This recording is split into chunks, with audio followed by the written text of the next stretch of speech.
네, 여러분 반갑습니다. 트럼프 대통령이 또 관세 폭탄을 터뜨렸는데요. 자, 이번에는 철강입니다. 철강과 알루미늄에 대해서 25%포인트를 추가하는 그런 관세 폭탄을 발령했습니다. 기존에 철강과 알루미늄에 대해서는 25%를 때리고 있었기 때문에 이번에 25%포인트를 더하면 총 50%의 관세가 됩니다. 50%의 관세, 사실 엄청난 폭탄급 관세라고 볼 수가 있는데요. 불과 며칠 전에 미국 연방법원, 지방법원격인 통상법원에서 트럼프의 상호 관세는 법적 요건을 제대로 충족하고 있지 못하다. 따라서 법적 효력이 없다. 트럼프 대통령은 이 상호 관세를 철회해야 된다라는 판결을 내리지 않았습니까? 물론 이 판결은 2심 항소법원으로 가 있고 또 대법원까지 논란이 계속될 것으로 보입니다. 어쨌든 연방 지방 법원격인 이 통상 담당 전문 법원에서 효력이 없다라고 했다는 것만으로도 트럼프 대통령은 타격을 받을 만도 한데, 또 실제로 많은 전문가들은 트럼프 대통령의 관세 정책은 사실상 이제 동력을 완전히 상실했다. 더 이상 걱정할 게 없다라고 전망하기도 했더랬습니다. 그런데 이런 전망을 비웃기라도 하듯이 트럼프 대통령은 이 연방법원의 상호 관세 취소 명령이 나오자마자 그것도 손수 디트로이트, 펜실바니아의 디트로이트까지 달려가서 거기서 US 스틸 사람들과 만났고 거기서 연설을 했어요. 그 자리에서 철강 관세를 50%로 올리는 조처를 냈습니다. 트럼프 대통령 왜 이런 조처를 했을까요? 여기는 크게 두 가지의 의도가 있는 것으로 보여집니다. 첫 번째는 법원을 향한 경고의 메시지 또는 반발의 메시지라고 할 수가 있습니다. 연방법원이 자신의 상호 관세에 대해서 1심이지만 일단 법적 효력이 없다.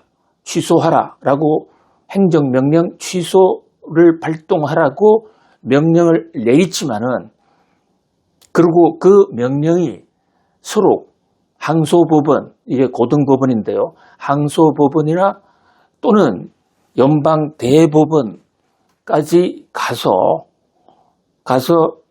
부결이, 그러니까 트럼프 대통령이 자기 뜻을 관철하지 못하고 연방 대법원에서조차도 트럼프 대통령의 상호 관세 부과는 1심 판결대로 잘못된 것이야.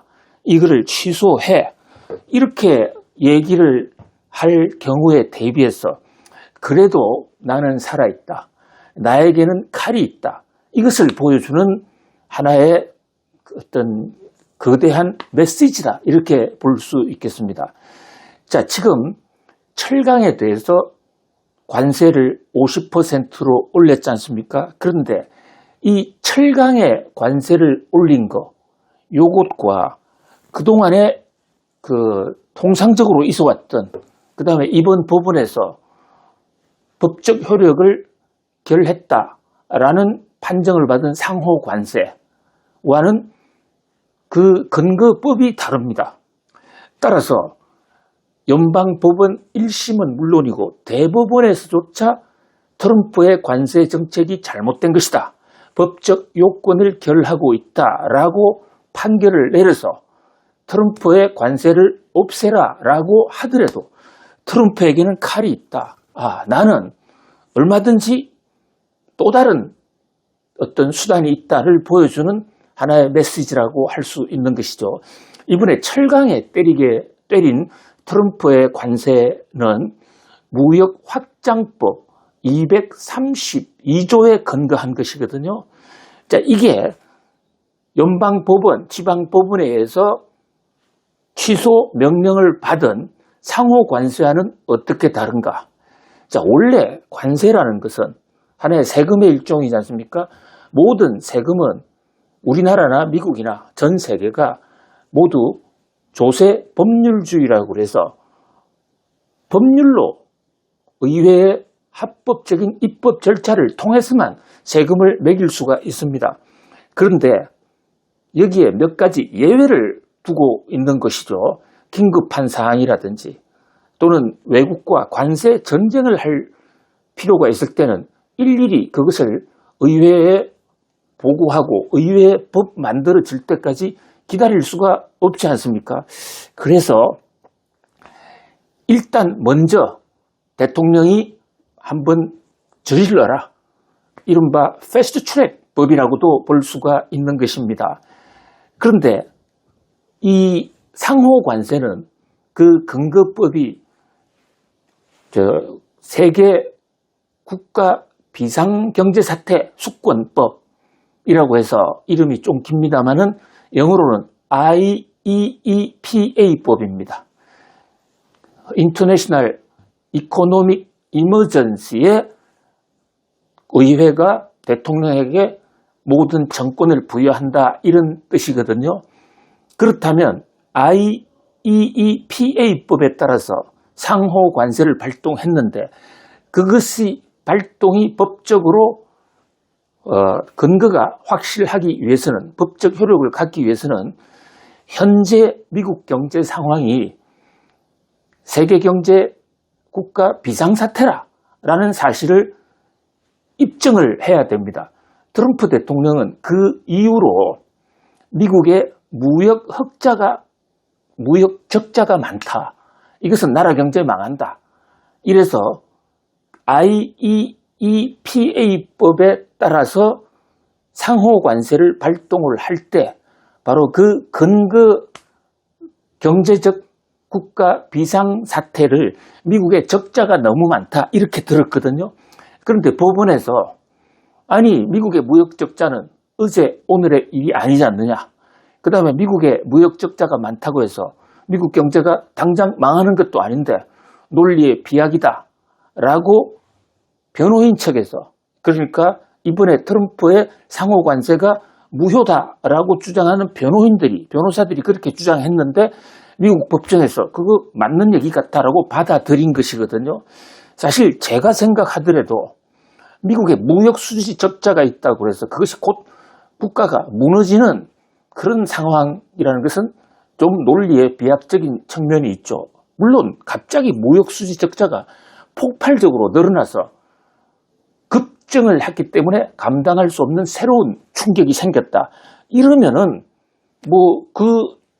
이 법도 IEEPA가 정한 국가 비상사태로 정의하고 거기에 따라 상호관세를 발동할 수도 있겠지만 그러나 누가 삼척 동자가 보더라도 트럼프 대통령의 그 상호관세 근거법인 IEEPA법에 따른 국가 비상사태가 미국의 무역 수지 적자가 바로 세계 경제에 따른 미국의 국가 비상사태냐? 이것은 좀 논리의 비약이죠. 따라서 고등법원이나 대법원 가서 트럼프 대통령이 질 가능성도 있어요. 물론 대법원은 트럼프 대통령 사람으로 많이 채워져 있으니까 자기 편이 많죠. 그래서 좀 더 유리하겠지만 그러나 법이라는 것은 친소관계를 떠나서 명명백백한 법적 근거와 법 사실이 있는 것입니다. 그런 면에서 트럼프 대통령은 내심 대법원에서 자기가 질 수도 있겠구나. 따라서 이제 전체적인 분위기가 트럼프의 관세 정책은 흔들흔들 할 수 있다는 여론이 확산되고 있는데 이것을 조기에 차단하기 위해서라도 내가 뭔가 보여줄 필요가 있다. 그래서 펜실베이니아 디트로이트로 달려갔고 그 자리에서 새로운 관세를 하나 더 때림으로써 새로운 관세를 때렸다기보다는요. 현재 발동한 철강 알루미늄 관세 25%를 50%로 올렸다. 더 센 관세 폭탄을 터뜨릴 수도 있다. 이렇게 보여주는 것이죠. 이것은 트럼프는 죽지 않았고 서로 대법원에서 어떤 판결을 내리든 간에 수단과 방법을 가리지 않고 다른 모든 근거법을 또 동원해서라도 트럼프의 관세 정책은 계속된다. 이것을 보여주기 위한 것으로 판단이 됩니다. 실제로 백악관에요, 케빈 헤셋이라는 경제자문위원회 위원장이 있거든요. 내셔널 이코노믹 카운슬의 위원장인데요. 이름은 경제자문위원이지만 우리나라로 치면 청와대 정책실장, 용산으로 치면 용산의 정책실장 겸 경제수석, 우리나라 한때 최상목 부총리가 이 대목을 맡고 있었더랬죠. 문재인 정부에서는 고려대학교 교수를 하던 장하성 교수가 이 정책실장 또는 경제수석을 총괄하는 자리를 지휘하고 있었더랬습니다. 실제로 대통령의 경제 문제에 관한 손발이다 이렇게 볼 수 있는데 바로 그 자리를 하고 있는 케빈 헤셋이 우리에게 다른 카드가 있다. 무역 확장법 232조도 있고 또 수퍼 301조도 있다. 또 새로운 통상법도 몇 가지를 소개했습니다. 자, 결국은 트럼프 대통령은 꺼지지 않는 관세 폭탄, 끝까지 외국의 양보를 받아낼 때까지는 다양한 형태의 법을 동원해서 관세 폭탄을 계속 이어가겠다. 이런 강렬한 의지의 표시였다. 이렇게 볼 수 있습니다. 자, 문제는 우리나라예요. 지금 우리나라 철강업체 입장에서는 미국이 최대 수출국입니다. 또 미국 입장에서 볼 때도요. 미국이 들여오는 그 많은 해외 철강, 그게 우리가 넘버 3 또는 넘버 4 정도 돼요. 현재 미국의 철강을 많이 파는 나라들, 캐나다, 브라질, 그리고 그 다음이 우리나라 정도거든요. 이번에 트럼프가 때린 철강에 대한 이 50%의 관세 폭탄은 우리나라를 의도한 것은 아닐 것입니다. 자기가 살아있다라는 것을 보여주는 관세 폭탄은 계속된다. 법원 판결 너무 기대하지 말라를 보여주는 하나의 상징적인 의미에서 취한 것인데요. 유타는 한국이 상당히 크게 맞을 수가 있다. 이렇게 볼 수가 있는 것입니다. 우리나라 지금 제철회사 포스코도 있고 현대제철도 있잖아요. 현대제철은 미국의 관세 폭탄 때문에 미국 루이지애나에 아예 제철소를 짓겠다라고 선언을 했는데 그 제철소가 지어질 때쯤 되면 트럼프 대통령은 이제 퇴임하겠죠. 그러니까 당분간 트럼프 관세 폭탄을 피할 수 있는 대응책은 아니다. 그런 점에서 또 포스코도 이 현대제철과 합작하겠다 했는데 그 또한 쉽지는 않을 것으로 보입니다. 우리 입장에서는 참 억울하고 많이 분통합니다. 왜냐하면 우리는 한미 간의 자유무역 협정을 맺고 있습니다. 프리 트레이드 어그리먼트. 여기에 따라서 우리도 미국의 관세 안 받고 미국도 우리나라에 관세 안 때리겠다 했던 그때의 대표적인 상품이 바로 철강이었거든요. 또 자동차였습니다. 그런데 트럼프 대통령 이번에는 철강, 알루미늄만 때렸지만 이것은 미국 법원의 취소 명령과는 관계없는 무역 확장법 232조에 따른 것이기 때문에 트럼프 대통령이 마음만 먹으면 자동차도 오늘이라도 또 관세 폭탄을 25에서 50으로 올릴 수가 있는 것이거든요. 트럼프 1기 때는요, 우리 철강에 대해서는 관세 폭탄을 다른 나라에 대해서는 때리지만 한국은 한미 FTA를 체결한 나라니까 그래서 일정 쿼터 범위 내에서는 관세를 안 매겨들었습니다. 그런데 이번에는 지금 예외 없이 우리나라도 지금 6월 4일부터 자동차는 아직 아니지만 이 철강과 알루미늄에 대해서 50%의 관세를 물어야 되고 자동차는 지금 25%를 물고 있습니다. 그런데 이것이 또 더 커질 수도 있다. 그 밖에 지금 반도체 중에서 반도체, 그 다음에 의약품, 그 다음에 전자산업 중에서 갤럭시 같은 스마트폰, 여기에 대해서도 바로 무역 확장법 232조에 따라서 관세 폭탄을 터뜨리겠다고 지금 예고하고 있거든요. 트럼프의 관세 전쟁은 전혀 끝나지 않았다. 오히려 법원 판결 때문에 좀 신경질적인 발작까지 하고 있는 것이 아닌가, 그렇게 보여집니다. 물론 너무 놀랄 필요는 없습니다. 트럼프의 정책이라는 게 오늘 급박을 했다가도 내일 풀어지고, 또 트럼프 협상의 기술, 아예 공포, 상대방에게 공포를 심어줘서 더 많이 얻어낸다는 이런 전략, 그 중에 하나 미치광이 전략, 오락가락하는 이런 전략이 있기 때문에 우리가 정신만 잘 차리고 있는다면 호랑이 굴에 잡혀가더라도 얼마든지 그 호랑이를 잡아올 수도 있는 것이거든요. 다만 미국 법원이 트럼프의 관세 정책, 상호 관세에 대해서 법적 효력이 없다, 취소 명령을 내렸다고 해가지고 그거로서 모든 게 끝나는 것은 아니다. 자, 정신을 바짝 차릴 필요가 있습니다. 진행되는 상황 계속해서 우리 구독자님들에게 수시로 올려드리겠습니다. 자, 오늘도 성공하세요.